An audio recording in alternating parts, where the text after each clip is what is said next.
I am Beth Simpson. I'm one of the ELA assessment specialists here at OSBI. I've been working on the digital library with a large team of state leads and educators across the consortium for the past year. And so we're excited to see this up and going with the public. This first slide just shows the basics of the digital library. It's accessed through the single sign-on user, which Lucas just took you through. It is available for grades K through 12. I think that's important to point out because the Smarter Balance assessments are geared for 3 through 8 in high school, but the digital library is open for all grade levels starting at kindergarten. There are resources that educators can share with students and families, but students and families on their own do not have access to materials directly. They are not in the single sign-on user format, but they can go to teachers and educators and receive some of these resources to use. All resources have the formative assessment process embedded within them, but they are not, the digital library is not a bank of assessment items to go in and just take out. And all of the materials that you will see in the digital library has gone through a quality criteria review process. We've heard a lot of people in the field ask how is this library different than other libraries? How is it different than just going on Pinterest and finding lessons that teachers have posted there? And one of the main differences is that each resource has been reviewed by at least 3 trained educators. And if those reviews did not meet the quality criteria review process, it was not posted within the digital library. 2 key pieces that every resource has is that it has the formative assessment process embedded in it, and they are aligned to either ELA or mathematics, Common Core, or state standards. These are the type of resources. This slide shows you the type of resources that are available when you enter the digital library. We have modules or educational resources. The first type of module that's highlighted here is an assessment literacy module. You can go in and find, you can filter by an assessment literacy module, and you'll find formative assessment practices used for professional development opportunities. You can share these again with students and families. But this basically gets you in and shows you and teaches the educators about formative assessment. They can go in and watch these modules on their own. There are also exemplar instructional modules. These are more for the what's happening in the classroom with educators and teachers. They are geared toward ELA and mathematics. So you can filter them by either looking through ELA or mathematics. And they're great vignette videos. They're about 15-minute videos you can go in and watch, and it talks to you about the formative assessment process, and it actually shows you how they're used within the classroom. A lot of them are animated, so you can go and see, like, there's a teacher and a group of kids working together, and you see the entire process of the lesson happening within the students. There's also a pocket of them that are recorded by the teaching channel with teachers from within the consortium states that are teaching lessons in their classrooms, so they were in videotaping them, so you can go and watch those. The educational resources are different. The modules combined together, the assessment literacy modules, the exemplar instructional modules, combined there's about 100 of them in this digital library. The educational resources, there's approximately 2,500 of them right now currently in the digital library. These were the ones that are vetted by educators from across the states, across the member states, and they all reflect the formative assessment process and include Common Core state standards. These could be one-day lessons, they could be mini units, they could be full units, but these are tools and resources you can take right away and use in your classroom. They are also split between either professional development or instructional materials. And so professional development, you'd be using them in PLCs or in trainings with other teachers and educators. The instructional materials are the ones you're going to take and use with your kids in your classroom right away. So the functionality of the digital library, once you're logged in and you open it up, you'll see a screen similar to what's up here. So there's a little bit more information on it. But you'll see just little snapshots of all the different resources that are available. There'll be a mini summary on it, and you can click on it to access the resource and see what's in each resource. But it's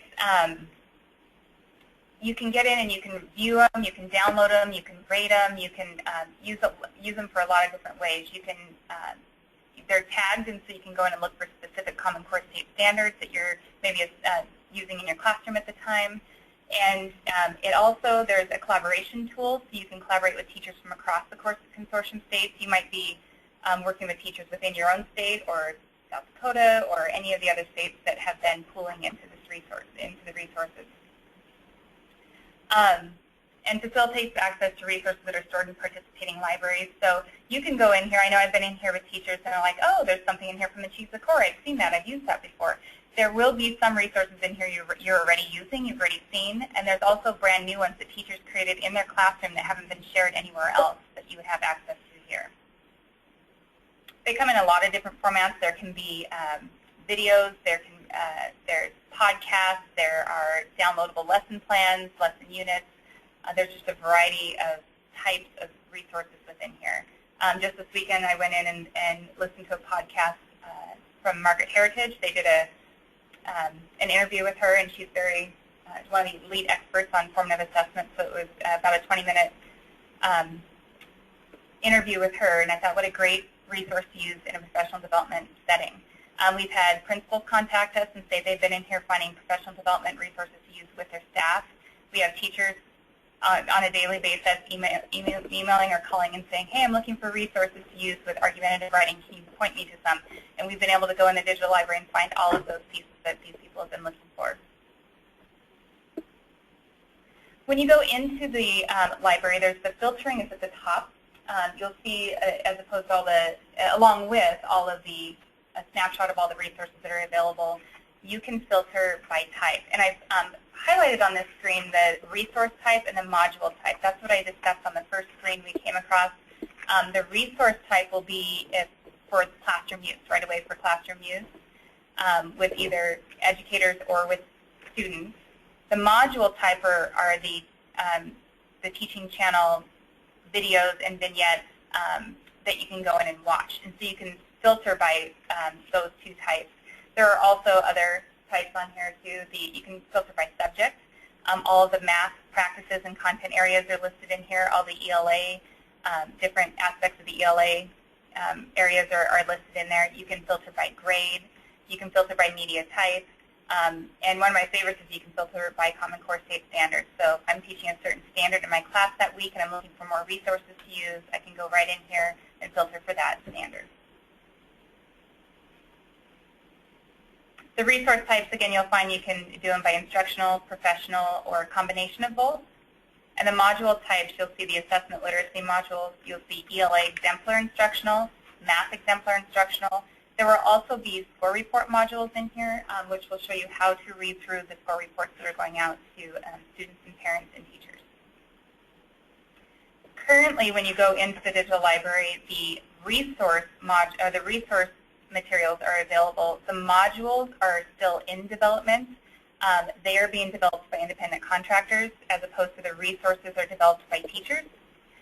So independent contractors are still working on those through the end of December.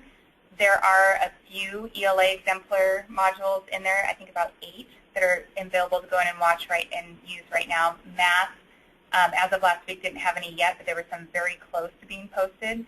And the score reports and assessment literacy modules will be posted later on. They are still being populated into the digital library. When you go into the digital library and you see the little snippets of the resources you can access, you can tell the difference if it's an educational resource or if it's a module by the way it looks. The educational resources will have a little picture of what the resource is. The modules actually have that animated cartoon, or it will have a teaching channel video on there where you can see kind of what it looks like going into it. If there is a green check mark in the top corner, it means that it's been posted with distinction. The reviewers, when the minimum of 3 reviewers that reviewed it, they all reviewed it for being the best of the best resources that are in here, that they fit all the formative assessment attributes, that they're highly aligned to the Common Core, very user-friendly, like it's the type that everybody wants to get in there and use. So those ones are checked with the green check mark. I mentioned at the beginning that there is a collaboration tab. This is a highlight of the digital library. Is once you go into a resource and you open it up, there's a summary of the resource. You read through it. You can look to see what Common Core state standards it's aligned to. And Once you decide you want to use it and keep it, you just click a download button and you have it to use at all times. Once you start using it, we encourage you to go in and use the collaboration tools. There's tabs across the top. When you open the resource, you have all these options within the resource. The About tab takes you to the summary and the information on the resource. The Collaboration tab lets you start conversations with other teachers who have used this resource. And again, what's great about this is it's not just the teacher next door that's using it, it's the teachers across the nation, across the country, the member states that are using it. And so you can have, you can develop ongoing conversations with a variety of educators. You can also review it. You can see the stars at the top. You can go in and give it rate and review how well it worked for you. You can share the resource. If you've gone in and used it and think, gosh, I know the teacher 2 doors down would really love this, you go in and click share, and there's a link to directly take it. Emails them the link so they can go right in and get this resource. Related resources, I relate that to like when you're shopping online. Let's say you're on Amazon looking for books, and you open a book and reading about it, and along the bottom there's all these other books that other people bought or that are similar to the one you're looking at. Related resources does the same thing. If you're looking at a resource on argumentative writing and you're thinking, what else could I do on argumentative writing, a whole bunch will pop up that are related to the same one. And then the final one is the flags. If you are in looking at a resource and you think something's not quite right with a piece of this resource, you do have the option to flag it, and there's a monitor on the other end with UCLA Crest that will be monitoring those flags, and we'll go in and adjust if needed. Here's a little screenshot of what a flag might look like. It says, what issue did you find with this post? It could be outdated or inactive. If there's a link, a webinar, it could be a webinar link. It could be a link to a web page. It could be a video that's not working. You know, if something's not working within it, you can click it. If you think something's inaccurate or misleading, you can click that. If it's unintelligible, or if you feel it's biased for some reason, you can click those options.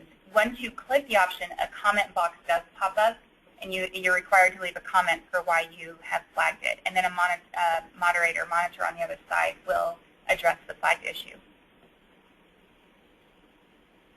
Back on the home page, so you can collaborate by resource. You can also start a forum topic. So at the top of this page, you'll see some options when you go into the digital library. One is the forum. Here you can start just general topics. Maybe I just want to generally start talking about some of the new standards that are being addressed, and maybe how certain math practice is being used. And you can start a topic on it, and other members within the digital library can go in and start these conversations with you, these blogs, these informational pieces. And then you can filter those. You can sort them by most recent, how relevant they are, the most active, the newest, the ones with the most participants. So you can choose which ones you want to view and be engaged in.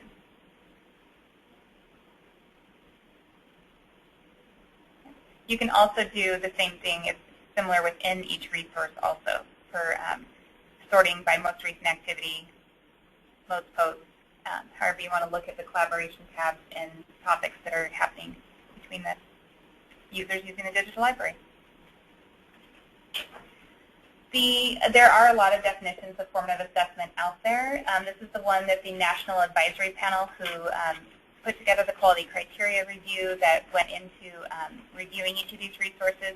They developed this definition of formative assessment, and it is a deliberate process used by teachers and students during instruction that provides actionable feedback. It's not adjusting. It's what you're doing daily in your classroom, and that's why it's part of this triangle, this balanced triangle. It's not just once at the end of the year or just every once in a while, every couple of months. This is the process you're using every day in your classroom to adjust your instruction to meet your students' needs.